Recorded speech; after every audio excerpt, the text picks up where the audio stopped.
어제는 괴산에서 지진이 4점 뭐 이래 해당하는 지진이 나서 산에서 막 돌이 굴러 내려왔다 그래요.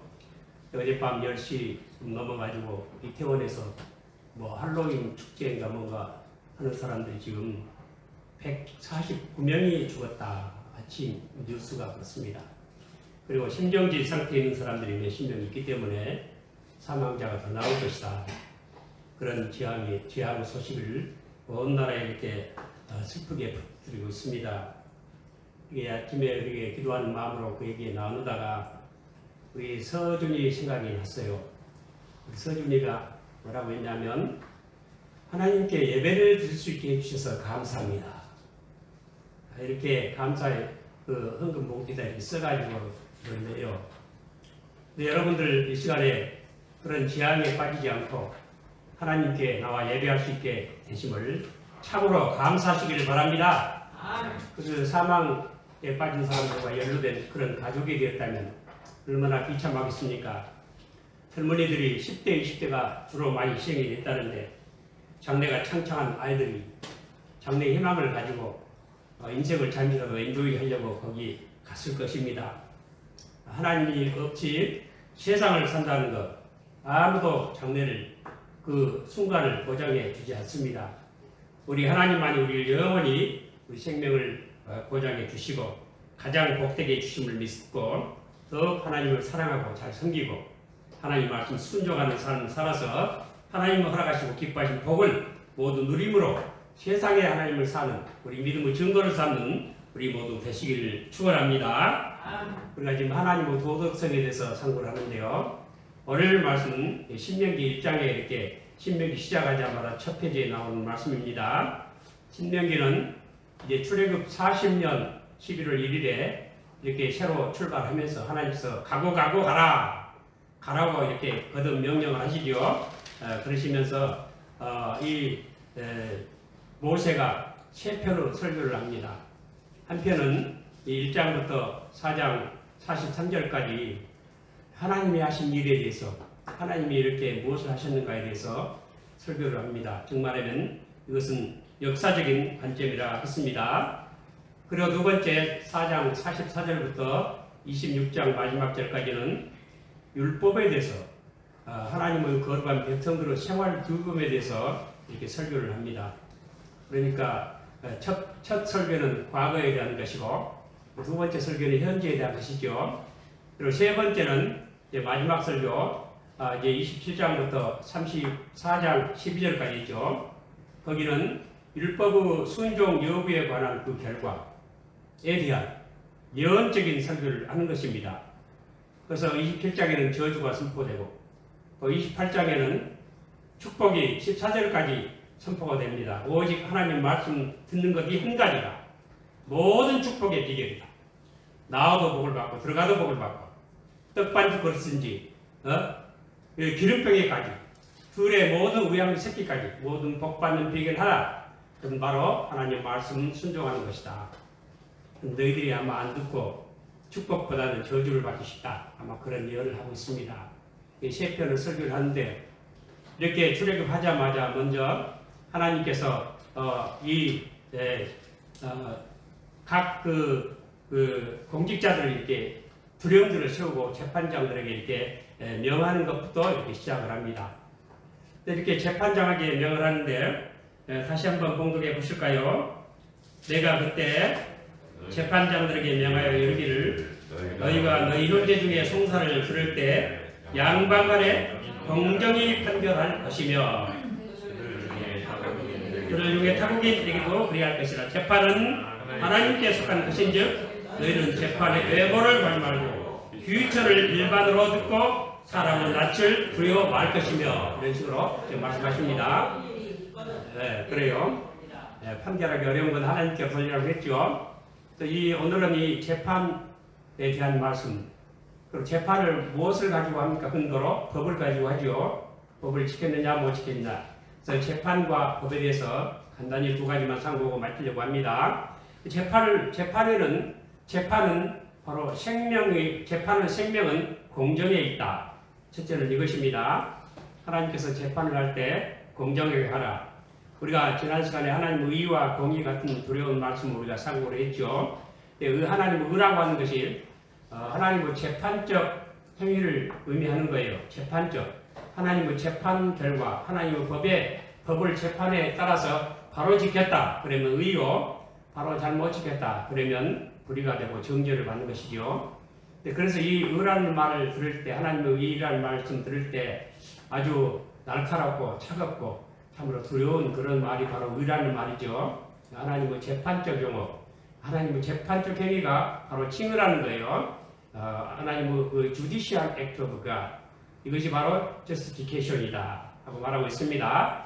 자, 그래서 우리가 의라는 말을 들을 때 굉장히 두려운 생각이 드는데, 이 재판에 대해서 말씀하실 때 아주 공정하게 하라. 이것이 생명이에요. 재판 대상이 누구든지 간에 아주 공정하게 하라. 그 재판의 이 생명은 공정에 있다 하는 것입니다. 왜 이런 말씀을 꼭 하셔야 됐을까요? 이 세상에는 공정하지 않은 일이 많기 때문이에요.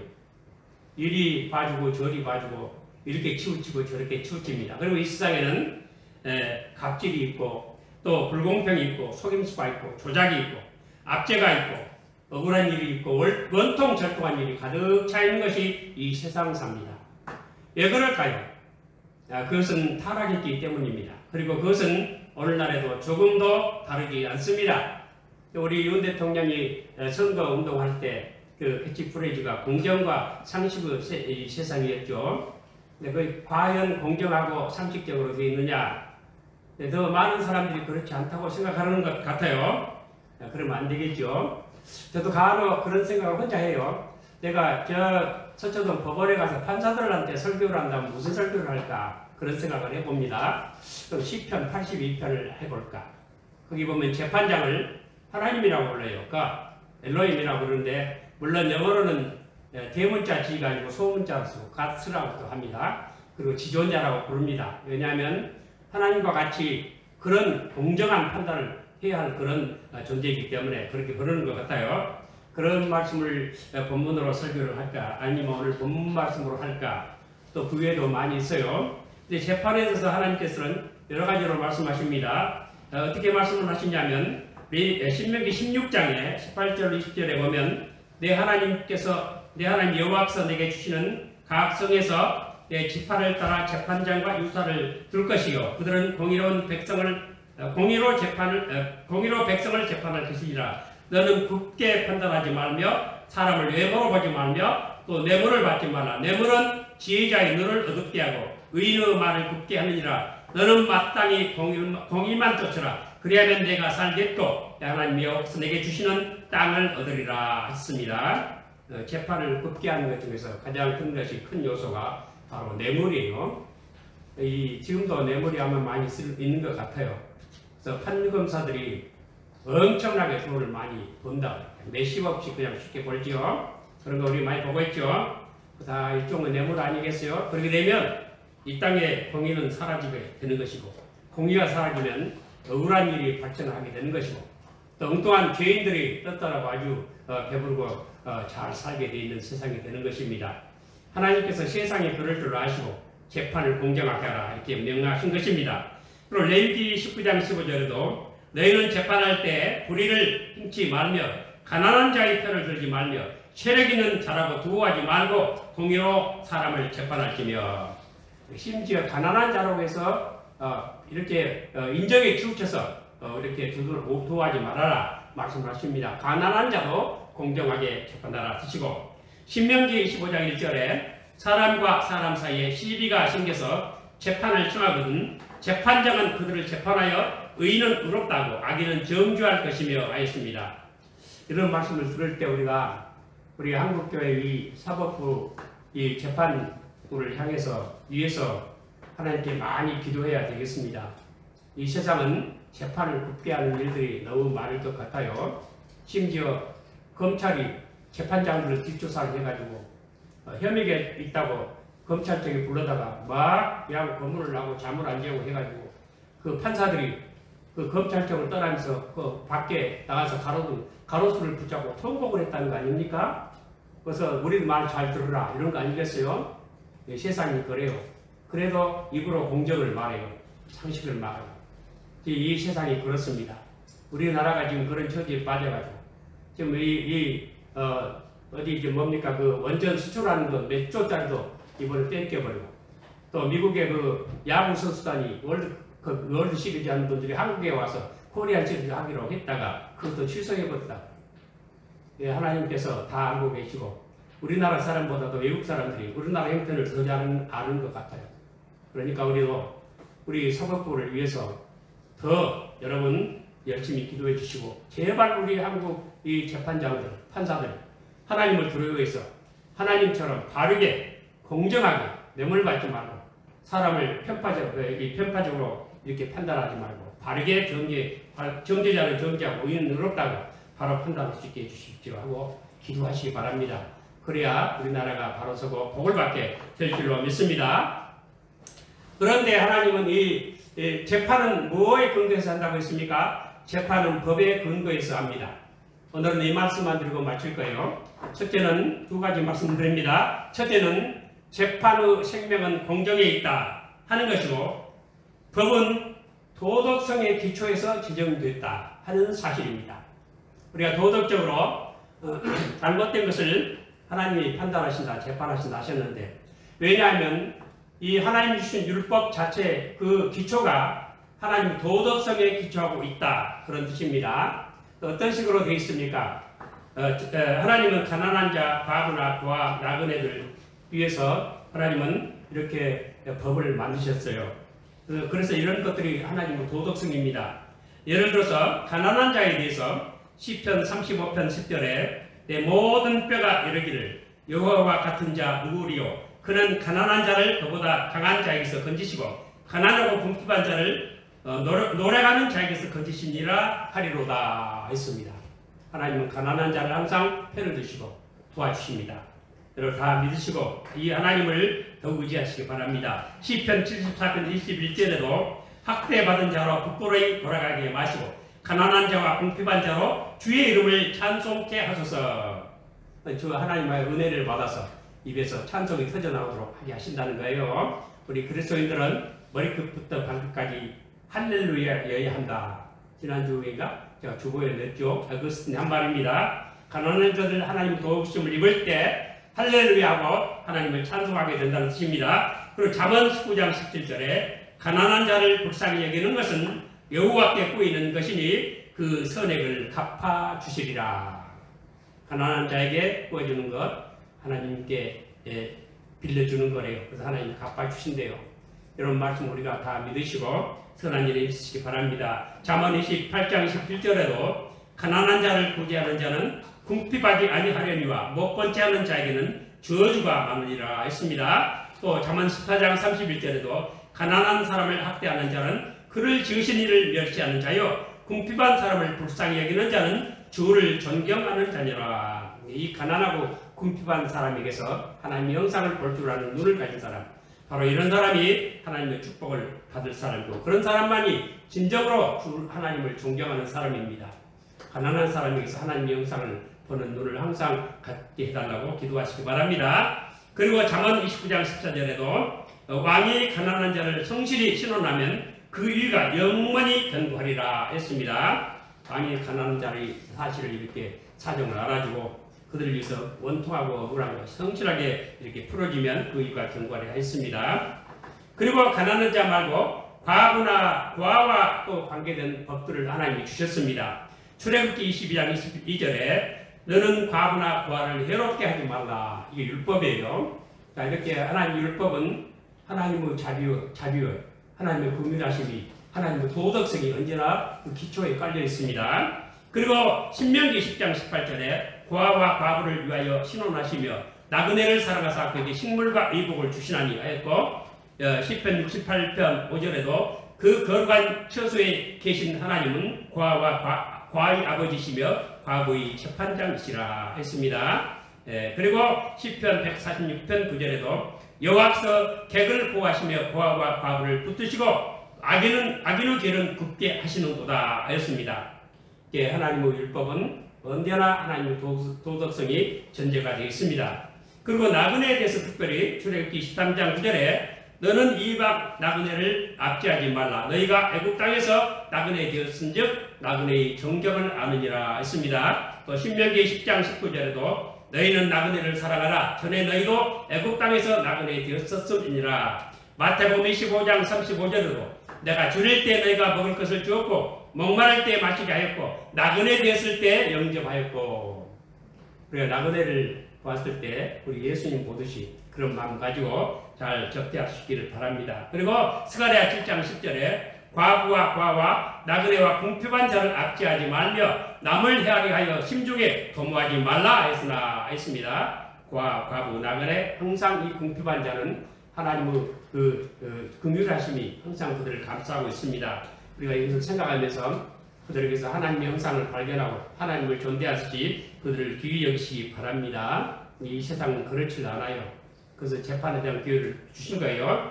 그 외에도 하나님께서는 가축일 일까지도 자비를, 긍휼을 이렇게 베푸시고 이 세상 어디서 찾아볼 수 없는 그런 법을 주셨어요. 출애굽기 34장 26절에 보면은 너희 토지 소산의 처음 익은 것을 가져다가 너희 하나님 여호와의 전에 드릴지며 너는 염소 새끼를 그 어미의 저주로 삶지 말지니라. 염소 새끼를 어미 저주로 삶으면 좀 어때요? 응? 뭐 다른 게 있어요?